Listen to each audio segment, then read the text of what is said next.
এসেছি অজন্তা সেমপাড়া অজন্তা গণেশ ঠাকুর গণপতি বাপ্পা মন্দির। সেখানে দেখতে পাচ্ছি আগে ভাঙাচোরা রাস্তা ছিল, এখন সব সরকার সব রাস্তা সব নতুন করে দিয়েছে। একদিকে ভালোই হয়েছে রাস্তা, সব পড়ে তুলে যায়, গাড়ি টাড়ি সব ঝাঁকুনি টাকুনি দেয়। এখানে পাপ্পার মন্দির আছে গণেশ ঠাকুরের। এখানে আগে গ্যাসের কারখানা ছিল, এখানে কবজা তৈরি হতো। এখানে এখানে এখানে মাল তৈরি হয়, এখানে স্যাতারে সব এসব মাল তৈরি হয়। আমাদের মিস্ত্রি যাচ্ছে হলুদ গেঞ্জি পরে।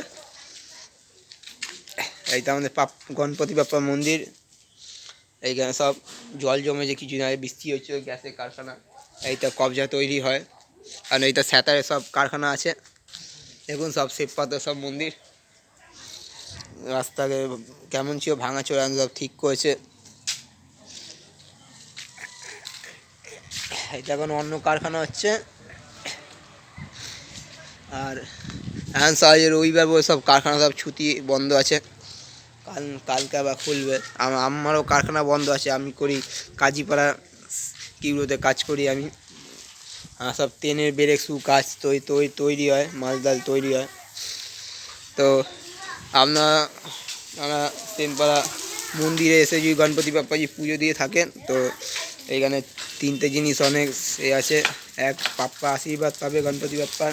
এক, প্রসাদ পাবে প্রত্যেক সন্ধ্যেবেলায় আসতে হবে 5টার সময়।